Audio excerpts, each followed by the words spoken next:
I'm Stila Webb. And I'm Shuvom. I'm going to write my first fiction novel this year. And I'm going to film it. And we're going to release one video each week. And if you keep up with Stila's word count, by the end of 2017, you'll have... Sell me this pen. Ooh boy! Oh boy. Ooh boy. Ooh, doggy. Today we're going to talk about something that everyone has to do, but almost no one understands. It's like quicksand. No one really gets how it functions. It's mysterious and it just sucks you in and kills you, and science has no idea. This is a bad way to start a video. Stay in! We're going to talk about marketing today.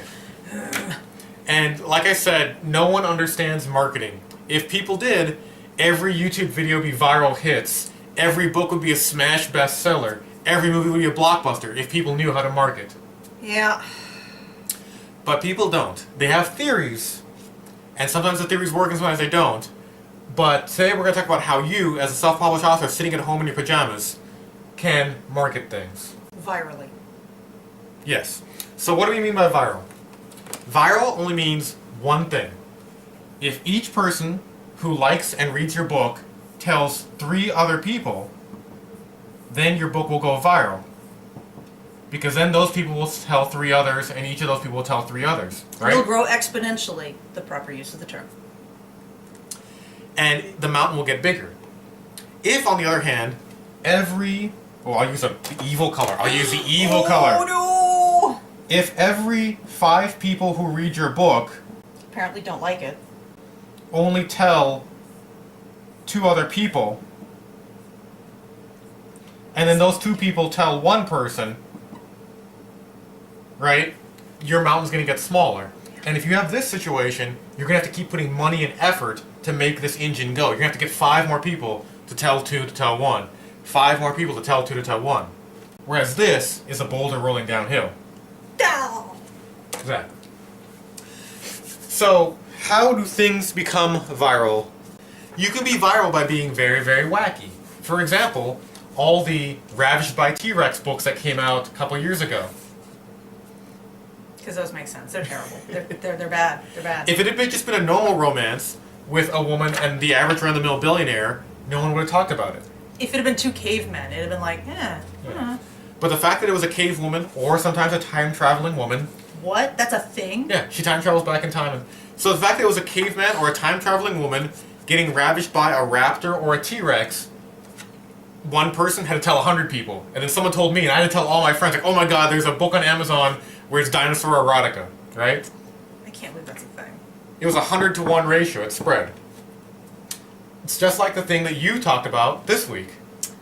Moose shifter, a romance. Moose. Because if it had just been, there's a lot of werewolf shifter, like a alpha of the pack, like shifts into a wolf and he finds his human mate. Normal. Totes. Average. Yeah. The fact that it was a moose. The really tall, stupid animals that snot and drool in the winter. No, but they're majestic. They're And dumb big. as a box of rocks. The fact that it was a moose shifter, trace the viral path for this one. So my mom told me, and then she told my dad, and then I told Shuvom. Yeah, and then we had to tell you guys, because a book where ridiculous. the main romantic lead shifts into a moose, and the woman goes, oh, that's so sexy, is banana cakes bonkers. Yeah. But again, viral. It's a ratio that's bigger than 1. Each person is telling more than 1 person. The mountain is growing. 50 Shades of Grey. Erotica that's a little bit sexy, so your mom can blush, but not too sexy, so your mom can blush. Yeah. It's erotica that's safe enough for your mom to read. 50 Shades of Grey didn't become a big, huge smash hit because it was well written with gripping characters and great cliffhangers. It was because it was viral. It was erotica safe enough for your mom to read. And so 1 mom told 5 moms, told 5 moms. Okay? So, all the stuff we're talking about, and if you're a fantasy novelist, but you're a 14-year-old boy, then it goes viral as well. Because you're a kid, and that's just amazing. Yeah. And that's the story of E-Ragon. For all your online ragging needs. Stop saying that. Oh, look at that! Dude, that's all. Speaking of viral. Hey, that thing that nobody can see. Yeah, that was awesome. We're not explaining that. We'll take a picture and we'll gram it later. Okay. But these are all things that you should have thought about way back in February when you started your book, is how do I make a thing that's so on the edge that people will talk about it? For example, if you're making a superhero movie, you can make an average one where everything's kind of P or PG-13, or you can Nice and safe. yeah, like every other superhero movie out there. Or you can go make an X-rated one where it's Deadpool and people are dying and people are having sex, people are getting heads cut off with katanas and there's sex jokes and poop jokes. That was an edge. That made it remarkable. And then they marketed it as such. Yeah, so talk about that. Deadpool breaks the fourth wall. That's his shtick. So when they marketed the film, they did fourth wall breaking marketing, which is what Deadpool is. So it told you exactly what it was, but it was very different from marketing because it wasn't safe. It was on an edge, and it worked. Yeah. If you're just starting your book now, which you should not be, but if you're thinking of concepts, think of concepts that would make one person tell 5 of their friends, not concepts that are just pretty good. Don't be too safe in the concept. Go ahead and be a little out there. Avoid double mumbo jumbo. You can see it in former episodes. But push it towards an edge. Yeah. Find that niche market. Yeah, because the niche are going to be the people who are most energetic about spreading the message. Like they're the sneezers, Seth Godin calls them. They're the ones who are going to go out and find a small community and make it just yours. And spread that virus. Okay, so assuming you're most of the way done with your book and you're looking to market it, here are some steps on how to do that.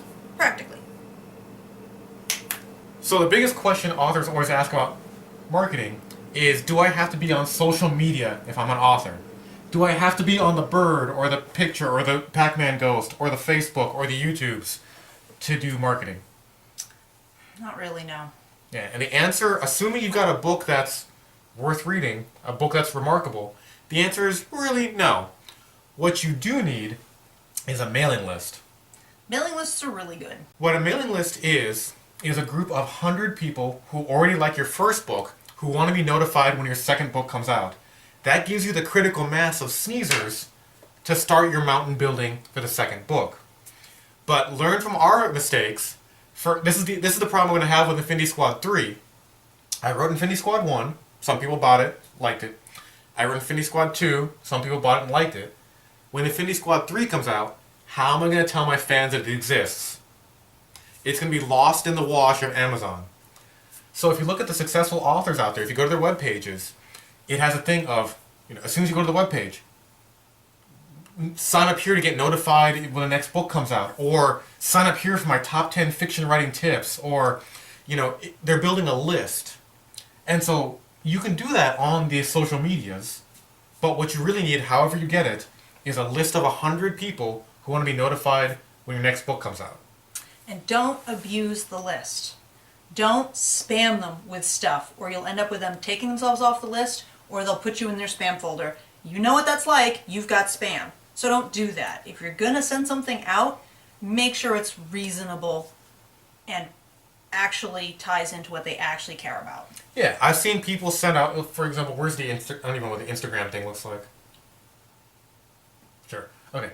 I've seen authors on Instagram who have a bunch of followers, and when their next book is getting close, they send out a picture of their cover. They're like, oh, the cover's getting close.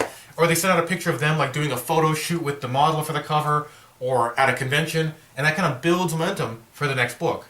And there's a very different way of marketing with these kind of social media versus email. If you have an email list, you only send something every once in a while. If you've got something like a Twitter or Facebook people, this requires constant maintenance. Yeah. You will not show up on their feeds if you don't constantly post, if you're not constantly doing something. But to wrap up the question, do you need to become a Twitter celebrity in addition to becoming a good author to make sure you have 10,000 Twitter followers and be on social media? No. If you enjoy doing this and this is how you like connecting and you don't want to do an email, then by all means go this route. But you don't have to. If you're like us and you don't want to do this crap on an every day-to-day basis, go with the email list. Yeah. Again, just looking for a group of your critical mass of your most dedicated followers that can jump on your book when it comes out. And if you want to manage the mail list, there's a site called MailChimp that kind of does things for free. You can pay if you get a little bit more. But again, all those boxes on websites versus typing your email and it'll keep the list for you, that's kind of a MailChimp type of thing that'll services that manage that for you. So you don't have to do that on your own. You don't have to keep a handwritten list of emails. Oh, the agony. Yeah. So if I was starting over again for Infinity Squad 1, I would have said, if you want a free copy, give me your email. And those thousands of people who got Infinity Squad 1 for free, I would now have their emails to tell them about Infinity Squad 3. Learn from our mistakes. Yeah. Let's talk about what happens when authors say, you know, I'm going to connect with my fans. I'm going to go on some writing forums. Here's how the conversation always goes. I will play the part of the forum. I will be the author. Hey, we saw you sign up for sci-fi-writing.com. Thanks for coming to our forum. Buy my book. Well, we let members, talk about things that are going on. What do you think about the new Dune movie? Buy my book. I saw that there's a new Ghost in the Shell. Have you seen a new Ghost in the Shell movie? Buy my book. This is how it goes. This is how to be a bad author. So if you go on a forum or some of these sites, don't always make everything about buying your book. Actually be a person that they can connect with before you start trying to shove your product down their throat. We've all been on the receiving end of this, so think about that before you start doing it. Yeah, talk about what the forum's talking about. Actually become part of the community. Comment on other people's work, which Scrib is good for that. Yep. Don't go on Goodreads and spam. Don't go on Facebook and spam. Don't do any of those things. Don't spam. Oh, that's a good point I'm going to bring up. Goodreads. Oh boy. Goodreads is both good and bad. So when I was coming up as a young author, cutting my teeth, Goodreads was an independent site, and it looked like the best place to talk about ebooks. It was this huge, wild, vibrant community where people were making lists of their favorite ebooks and ranking them and putting reviews. It was a great thing. Then it got bought by Amazon. So now every book on Goodreads is like linked to Amazon. It's just eventually a advertising portal for Amazon. It's still got a lot of good stuff. There's a lot of people there, and if I was gonna pimp Infinity Squad 3, my place of choice would probably go to Goodreads. But watch out, because it is owned by Amazon, and that sullies it a little bit. It's not as free and independent as it used to be. It just basically boils down to be cool. Yeah, don't be a dick. Rule number 1, don't be a dick. Why don't you take my be cool and make it put a dick in the middle of it? I had to put it on the edge, dear. Speaking of social media, some people are going to say your book is crap. They're going to harass you. Don't engage. Just walk away. There's no reason to get involved in that. Say thank you for your input and move on. Yeah, there's no winning there. So just take it as another bit of feedback and keep going. Engaging can only be bad. Yeah. So before we move on, we actually have another sponsor this week. Our sponsor this week is Unnecessary Quotation Marks. Are you the safest ladder company in town? Make sure you put quotation marks around safe so people know you're the safest. Most people think quotation marks are just when people are talking, but you know that quotation marks mean extra. New York Times best-selling author. It'd be New York Times best-selling author. Or even better, New York Times best-selling author. Some authors think putting quotes around something makes it the opposite, but you know better. Putting quotes around it makes it extra special. So going to big conventions is fun when there's tons of people there, but we don't mean sitting in the back of some science fiction panel, huge room. Yeah, that's not helpful. You want to be on the panel. It was actually surprising how easy it is to get on these panels at these smaller local conventions. So we looked around what was happening, science fiction, fantasy conventions, and I said, hey, I'm a published author. I gave my Amazon page, and they actually put me on a couple panels.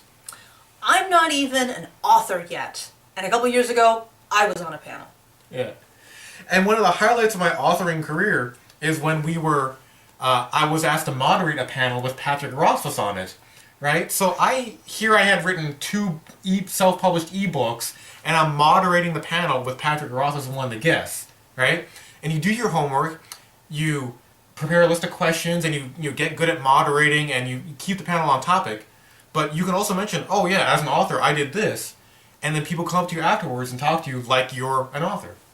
It's a great way to make yourself a resource to the community and to be looked up to as having status in that community. Yeah.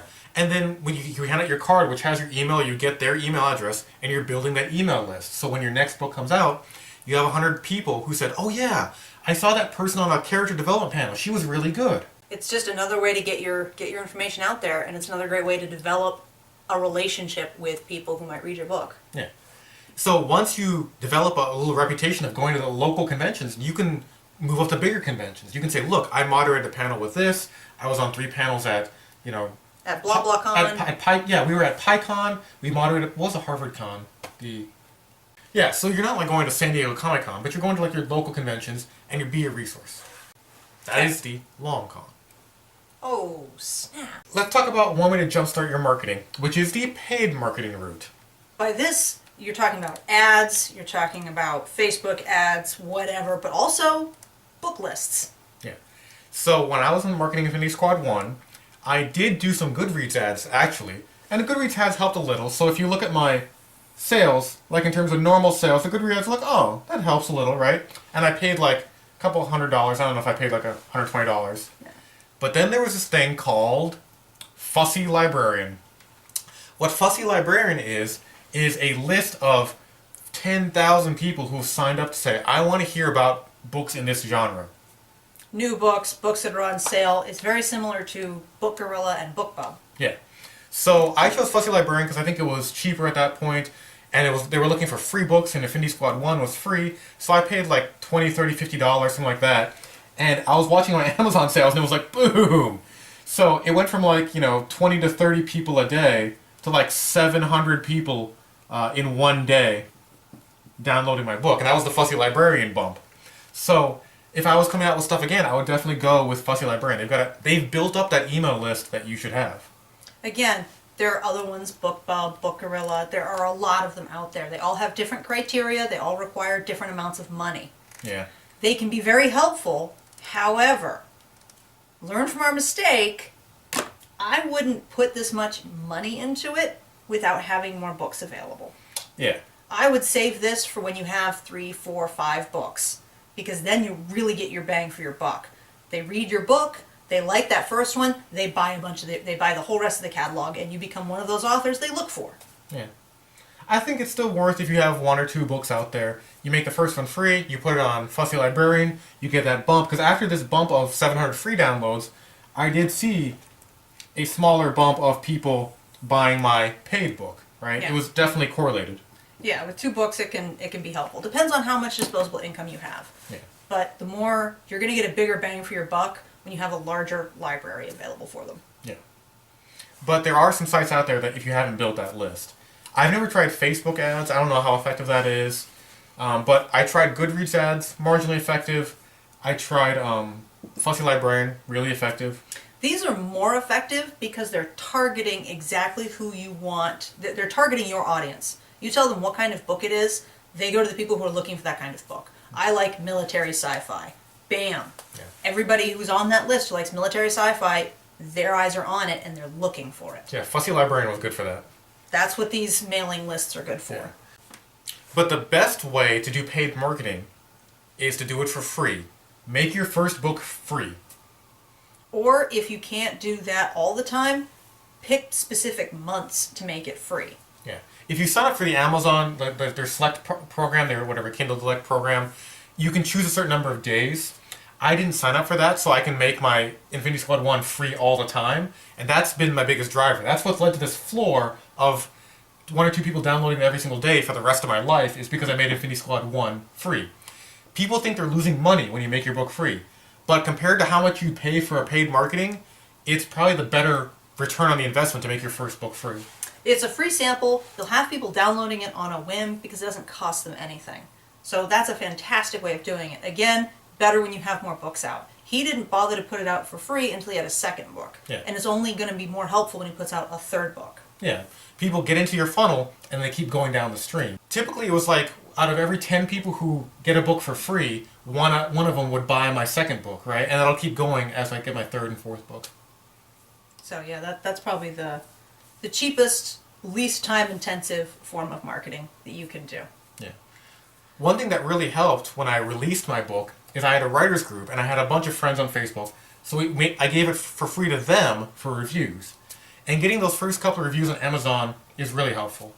I think your review says, like, I'm the wife of the author. Yeah. And I think mine's like the toughest, most critical review on You there. gave me 4 stars out of 5. Everyone else gave you 5. Yeah. It wasn't perfect. I think there's one other bad review of your book.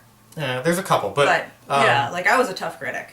Yeah, but I really hate the trading reviews idea because you can't really trust those reviews. So I think having a 4 stars out of 5 make people trust it more than the wife giving a 5 stars out of 5 thing. Hey, I'm being honest because I can't stand. I hate sycophantic reviews. Yeah. So the whole thing, I think we'll wrap up the video. The whole thing we're trying to get to is you're trying to get to a critical mass of people who love your book. You have to know who they are. You can pay sites to find them, like Fussy Librarian. You can give free copies to your friends to get those first critical mass of reviews on there.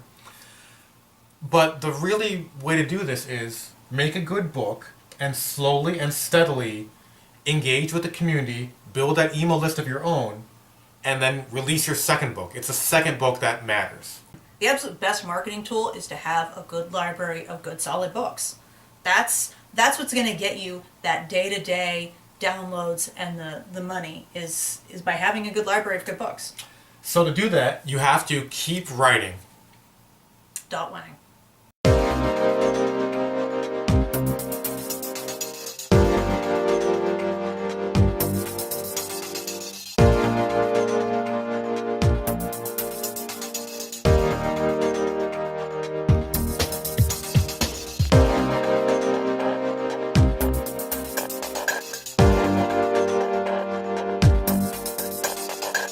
Hoo boy. You also have to say hoo boy. Okay. Hoo boy. boy. No. Me, then you. Oh.